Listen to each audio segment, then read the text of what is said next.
Ladies and gentlemen, welcome back to the Opportunity Zone. I'm Nate, and I got Mr. Chris Lavin here from our new, improved studio. I don't know if I'm liking it, though. They're making me sit down. So if you hear a DJ voice or radio voice, If I suddenly turn into DJ of the night, it's because of this microphone.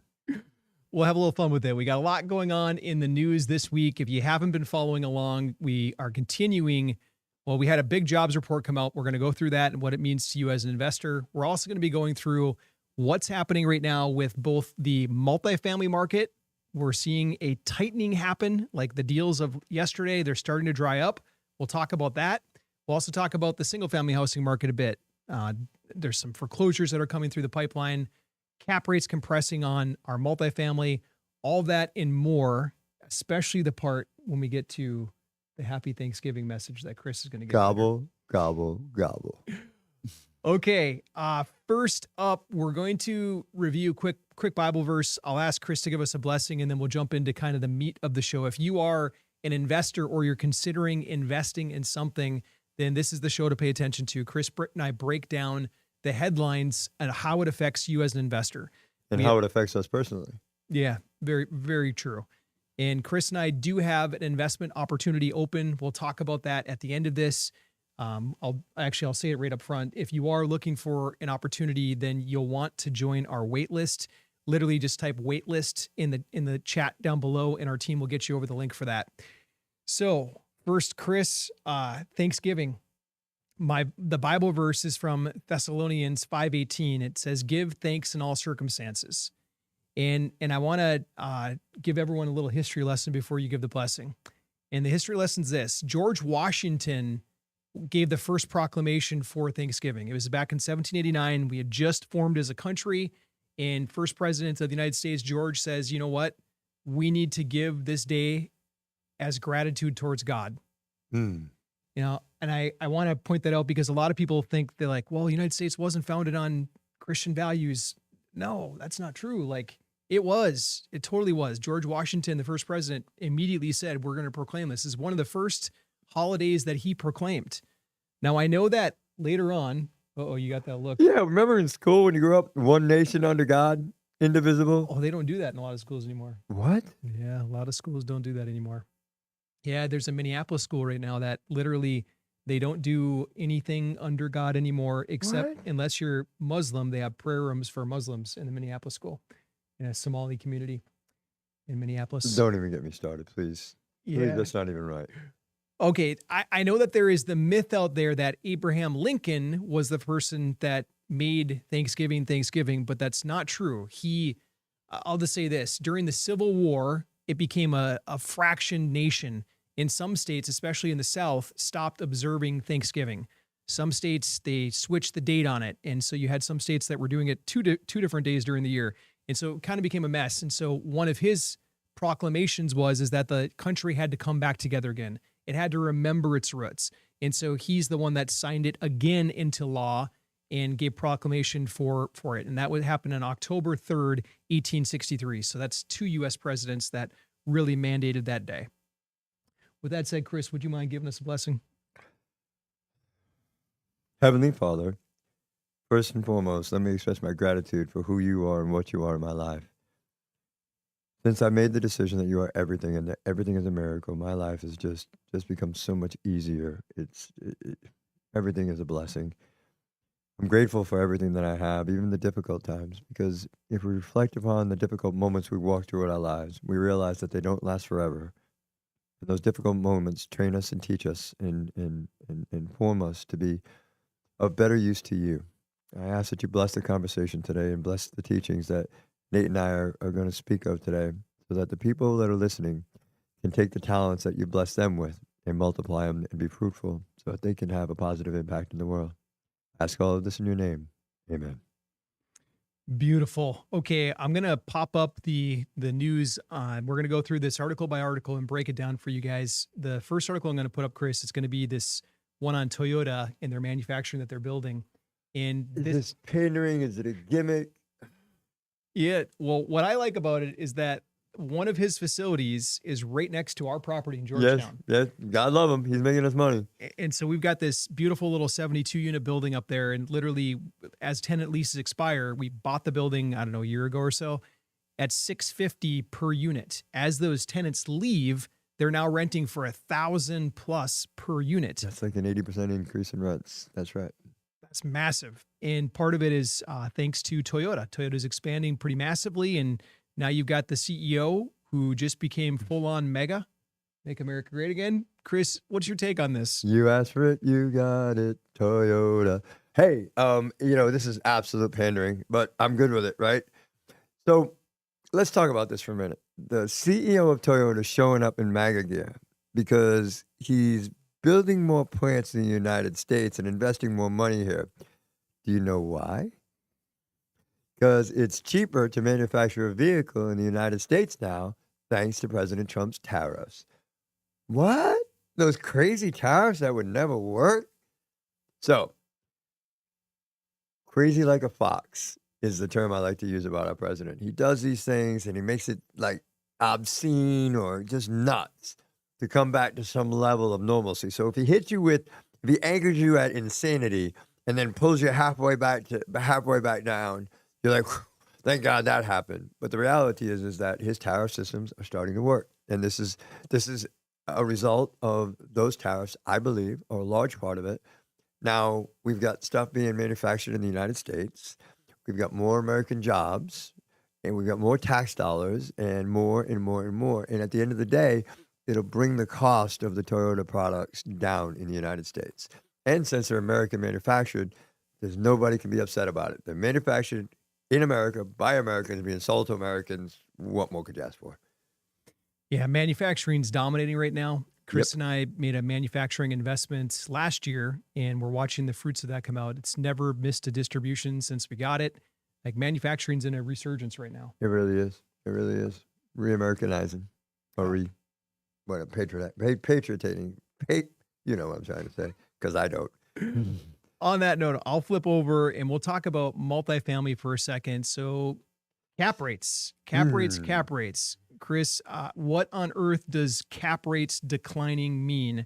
Why are people talking about this? Well, when cap rates decline, values of property go up, right? So if I buy a property at a 5 cap over a property at a 6 cap, basically you get the value of a property by taking the net operating income and dividing it by the cap rate.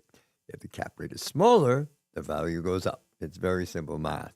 But why is that significant in the market? Couple of reasons. First of all, it allows people who are struggling right now with their existing financing or their existing leverage to refinance earlier, right? Because now the value of that property is going way up as a result of the reduction of the cap rate. So now when you couldn't meet the 80% or 75% LTV that you needed, the amount of cash that you needed, you're now able to do it with a lower cap rate because it increases the value of that property. So if a property went from a $90 million property to a $100 million property as a result of that change, you can get a whole bunch more money out of the refinance, pay your debt down, and move forward. And it's allowing a lot of operators to get back in line as a result, because the banks have a lot of special circumstance stuff that they're dealing with, and this changes the value of the properties, therefore putting the banks in more of a secure, or the lenders, I should say, in more of a secure position. So all in all, it makes everybody really happy except buyers. Yeah. So if you've been hunting for a multifamily, this may very well be the last window of time to grab good deals. Yeah. Yes, there's going to be deals 10 years from today. There will always be, stuff to invest in multifamily. But what we saw the last 3 years was a major correction. When Jerome Powell jacked up interest rates super high, super fast, it took commercial real estate to its knees. And we're still grabbing some of the last of those deals right now. But they're starting to dwindle. But one thing you got to understand, right? One thing that you should be aware of, I guess I should say, is that cap rates are rebounding faster than interest rates, right? So people are being very, very, very bullish on multifamily. In other words, they're buying today at a lean cap rate and a high interest rate, knowing that they're going to be able to refinance at a lower interest rate. People are grabbing up deals. Remember that this country in general has a housing crisis. in as much as that there is not enough houses for the people. So multifamily is definitely going to increase in value as things move forward. And so that's why these people are taking these chances. Plus, there's a whole bunch more cash circulating, and people got to get rid of it. They're looking for those tax breaks. Chris, let's talk for a minute about what renters of these buildings, tenants, want today. So an article just They came want to out. rent. Multifamily news. I don't understand it, but they want to rent. They want to rent. What are they really looking for? This article goes through and outlines some of the key things, but what is it in Well, summary? the reality is still that it's cheaper to rent than it is to buy at this point, right? So as long as people want to continue to rent, the market's going to keep swinging towards that. What am I saying? There are people in this world that I happen to be one of them. I don't believe that your house is an asset. Your house is a liability. I mean, between taxes and everything else, unless you're in one of the few places in the country, here in Florida, where your house appreciates in value faster than the total amount of interest and insurance and taxes that you pay on your house. If that's happening to you, God love you, you actually have an asset. But that's not true for 80% of this country. The reality is that people want to continue to rent because they don't want the responsibility of buying. Like as folks get older, they just don't want to deal with an asset that they've got to go out and mow the lawn and do all that stuff. If you rent an apartment, you don't have to deal with any of that. The refrigerator breaks, you call the landlord. The clogged sink, you call the landlord. If there's a clogged toilet, you call the landlord. If the hot water heater's not working, you call the landlord. And you don't have to deal with any of that stuff. A lot of people, that's what they're looking for in life. And it is what it is. I just like, me personally, I like running cables in the walls, and I like having my stuff the way I want it. Other people, that's not important to. But again, your house is not an asset; it's a liability. If it's not earning you money, it's a liability. What I was shocked to learn about renters in that survey is that they would rather pay a little bit more. Yep, they're budgeting for more rent. Yep. Yeah, so everyone that keeps saying, "Oh, their rents are falling," yeah, in some markets it's true, but for the most part, tenants are saying, "No, I will pay more to have more space. I will take a 2-bedroom apartment so I can work from home in 1 bedroom and have the second to sleep in." Yep. That's a trend happening now. 100% true. And then the other trend that's happening is tenants like flexibility, meaning if they can, instead of signing a year lease, if they can do a month to month, or there's some companies now, Chris and I hired one of them to help fill some vacancies, that they literally let tenants roam between properties. Yeah. They'll come in basically a couple months here, a couple months there. They have the freedom to go wherever they want, assuming that they're teleworking. Okay, let's move on. We have Redfin. They are basically saying mortgage rates are too high, and this is what's stalling the housing market. 100%. Your thoughts? They're 100% accurate. It's still at 6.25%. That's crazy. Like the Fed has only pulled back. All right, I say that's crazy, but let me qualify that. Back when my parents bought their first house, mortgage rates were 10%, right? Like they were bad back then. So even 6.5% or 6.25% is actually a good rate compared to that, but not compared to recent history when they were at 2.5%, right? So as the world tries to readjust, and the shock starts to wear off of what has happened to us, there's not enough pullback. There's not enough acceleration in the market.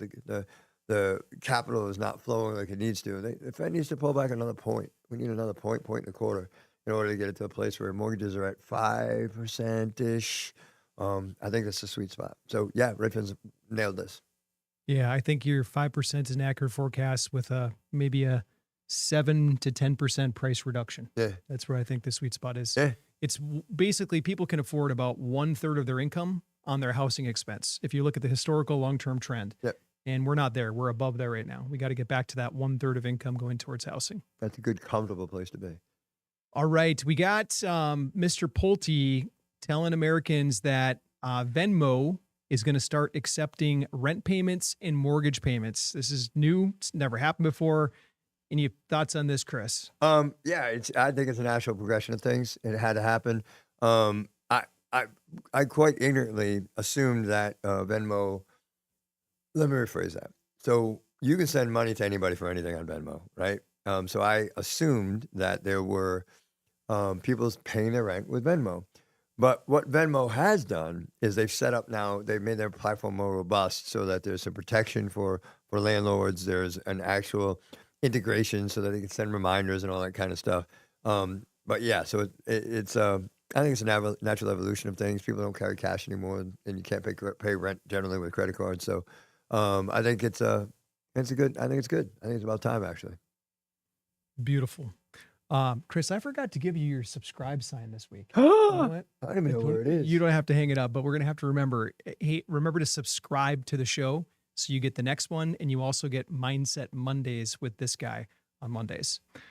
Okay, next up, Chris, this one might get your blood boiling a little bit here. Please. Let's let it The rip. problems of affordability in the housing market be solved if we were to deport all of the 20 million or so criminal aliens that are currently illegally in our nation?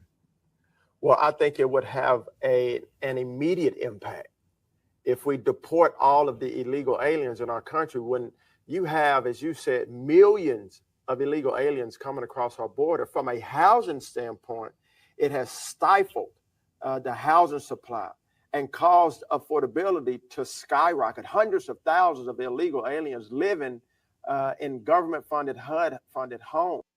Okay, I'm not going to take up the whole video on this, but I want to kind of give a synopsis of what he goes on to say.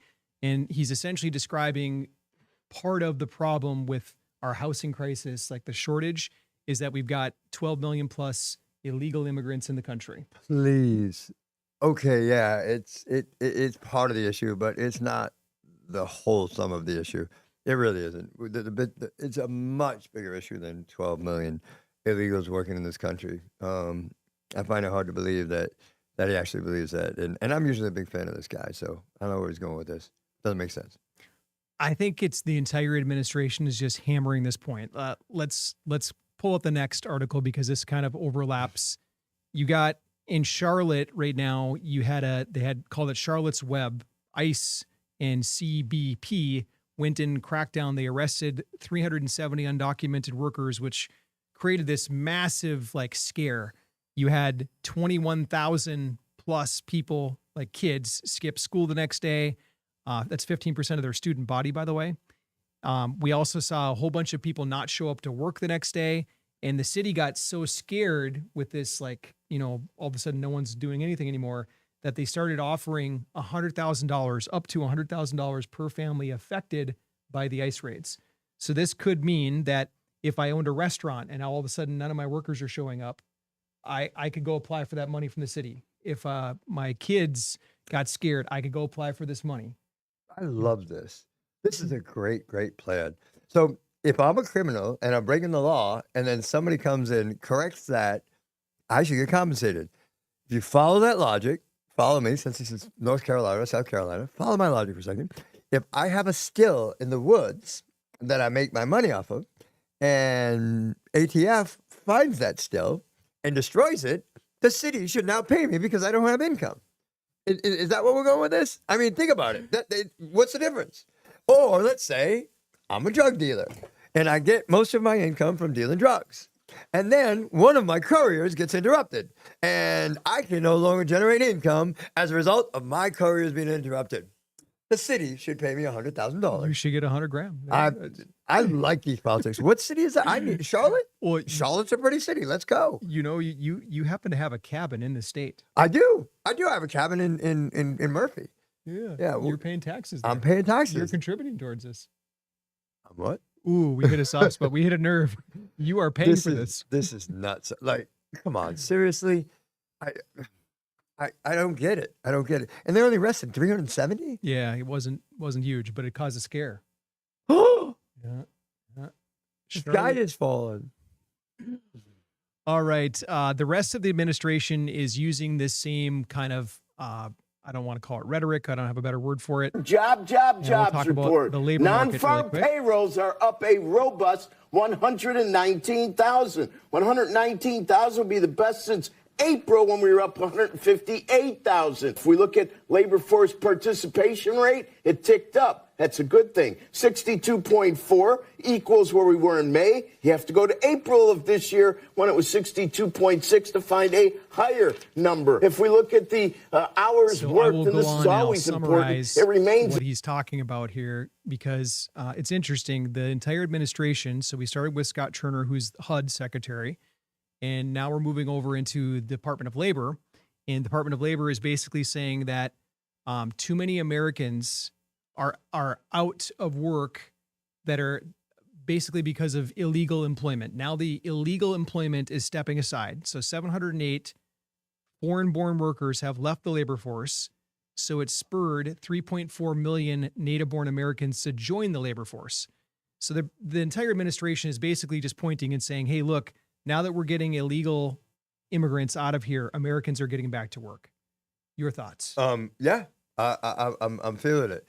So here's what's going on. The illegals are working. And remember, the people that hire illegal aliens are criminals, right? I mean, you're breaking the law. There's laws that says who you can hire and who you can't hire, I-9 form and all that. And let's get honest here for a minute. The reason they're doing it is because they could pay wages that are horrible, right? This is just shy of human trafficking or slavery, right? Indentured servants, right? This is what they're doing. So now that labor force is no longer available to them. So now they have to pay a fair wage, and a fair wage is what Americans will work for. That's why you're seeing people go back into the workforce. I wholly believe it. The wages. Well, we just to kind of put the icing on the cake on this, I'm going to pull up a quick little newscast. This newscast, I won't play the actual video, but what's happened essentially is that the deportations that Trump was trying to do got blocked by a judge. And they were trying to send people that wouldn't be accepted by their home country. They were trying to send them to El Salvador. And El Salvador was gladly willing to take them to their big maximum security jail and all that kind of stuff. Well, do we pay El Salvador to take these people? Yes, we pay per person to take them. Yes, yeah, they were happy. But a judge blocked it. United States judge blocked it. And so they appealed it. The Trump administration appealed it to the Supreme Court. The Supreme Court made their ruling, and they're saying, you know what? You can deport them to El Salvador, even if that's not their home country. Okay, so what message does this send? Don't care where you come from, you're going to end up in the grueling conditions in El Salvador. So don't break the law. Don't come into my country illegally, and you won't have to deal with any of that. Okay, I'm going to change gears on you, Chris, as we round this out. And we need to talk for a minute about Section 8. So we've talked, if you are a landlord right now who are maybe you're considering investing into a Section 8 investment, please pay attention to this. Chris and I have reported on this now for the last few months, but this administration is cutting back a lot of different subsidies. You saw it with SNAP, EBT, food stamps. They're cutting that back. They're making people reapply for it. The same thing is happening with Section 8, a little different format. And there's a video that just went viral of a woman talking about the fact that Section 8 recipients can use that money to actually buy a house. And I don't know if most people don't know this, but let's let her talk about it for a moment. We might as well get that from the government because, now there are Section 8 programs where you can get a mortgage and take your Section 8 rent payment and put it towards your mortgage. So did you know that we are paying our fellow citizens' mortgages too? I didn't know. Maybe I was the last person to know. Maybe you guys all knew this already. You pay such high taxes that you can't afford your own life. You can't afford to buy your own house. You can't afford to give your kids maybe, $10, $20, $30, $100,000 here, kids, to go help them out when they're starting out on their new life or whatever. You can't afford anything. Okay, we will end her rant right there, but she's basically saying, hey, bet you didn't know this, but Section 8 is being used to pay for people's mortgage payments right now. Your thoughts? Well, I mean, she nailed it. The guy that's out there, him and his wife were working, they can't afford to go buy a house, and yet we're giving or awarding people home ownership that are sitting on their couch playing video games. Like, I don't get it. How can anybody justify this? So now I'm working my butt off. I can't afford a house, but my taxes are making it so that you sit at home and buy a house. What's wrong with that formula? It's just nuts. It's just crazy. I wouldn't be surprised if that program's not cut. Oh, it's got to be. It's got to be. I mean, this just doesn't make any sense. None. No sense. None. So to protect our investors, Chris and I walked away from a deal that a lot of people would have written it down on a napkin or whatever and said, this is a good deal. Yeah, amazing. The numbers were great. And they were willing to be flexible. And we're like, yeah. No. Why'd we say no, Chris? Because it's 75% Section 8. 75% Section 8. These people are living on the government teat. And that rug is being pulled off from underneath them, and you're going to see problems here shortly. And the seller happens to be from the West Coast, from California. And she said, well, Section 8's always been great to us. They always pay us. Always take care of us. And that might be true for history, but what's happening right now is the Trump administration, they're cutting back programs. They're reallocating funds. They're doing different things with it. They're not going to make it a forever sit on your couch, play video games, and get money fund. It's going to be a hand up, not a handout. And what was your response to that seller? I remember something like, go home, hippie. That doesn't happen around here. Yeah. Yeah. And I slam my hand on the table. That's not the way it went at all. I was more like, that's an interesting line of thought. So you just think that's going to go on and on and on with everything that's going on in this country. Okay. Yeah, so we pass on it, but we want to protect our investors. We don't take a dollar from somebody unless we know we're going to be able to perform with it. Yep. And with that kind of uncertainty in Section 8, it's not where we're going. Chris, we need to talk for a second about the deal. I know you can't talk deals. Oh, let's talk about what you can talk about on the deals before NDAs. Okay, so what do you want to talk about? Let's talk about let's just.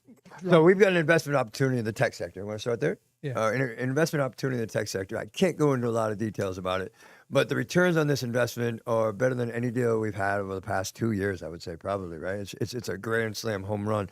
But in order for us to talk to you about that deal, you got to get on our wait list, because what happens is the first tranche of that whole execution was filled by people that were on our wait list that got the inside scoop. We haven't even went public with an internet ad yet, and we raised like $14 million or $13.8 million in 14 days. It was insane. So if you want to get involved in deals like this, you have to get on our wait list. It's an SEC thing, right? At that point, you're part of our inner circle. We have a relationship with you, and then if we have a deal that we're not going to go public with, we can come and talk to you directly. So please, please, please. Be a good steward of the things that God's blessed you with. Get on our wait list and at least have a conversation with us so you hear what's going on, because you're looking at two guys that invest in these things, not for personal benefit, but to really positively affect the world in a positive way to the best of our abilities. So I happen to think you're signing up with the right crew when you sign up with us.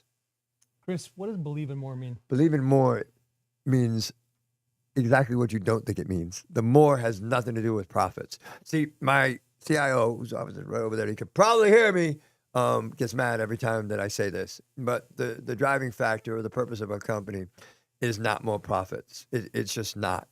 The driving force for our company is the more. And what the more is having a positive effect on people's lives.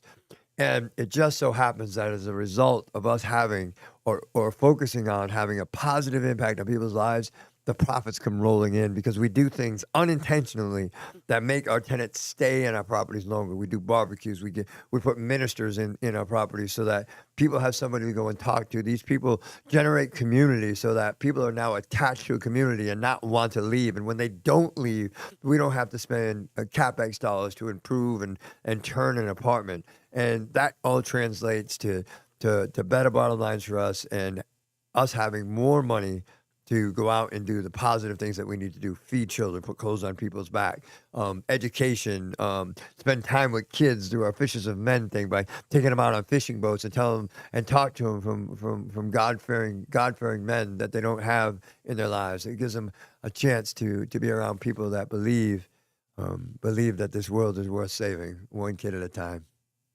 So if you'd like to be part of that, your investments in our deals, it's not just to make this guy a fatter fat cat. Promise. He could have done that many times over again, but instead it makes impact. We're fueling a lot of things that are touching the lives, especially of children, that I feel proud to work for. It's an honor. Chris, and for the wait list, just write the word wait list in the comments, and our team will get you over the link. Just type wait list and we'll get it right over to you. Chris, last words. It's Thanksgiving, man. Hey, as our scripture opened up with, in all things be grateful. And that's so true, man. If you go around today looking for things to be grateful for, I guarantee you'll find it. If you go around looking for things to be miserable for, I guarantee you'll find that too. But in my life, me personally, there was literally a time in my life where I was eating out of a dumpster for Thanksgiving, and that doesn't happen anymore. I'm grateful for every little thing, the people in my lives, the relationships, the friendships, the love, and the good food and the good times. So reach deep down inside today, find something to be grateful for. This is the time of year to do that. And if you don't have anything to be grateful for, reach out to somebody else, shake their hand, smile, and tell them that you're there for them. That will make you feel better. It always makes me feel better. God bless everybody that's listened to us. Thanks for being here. And we hope to see you next week on Mindset Monday and on Opportunity Zone on Tuesday. God bless. See you soon.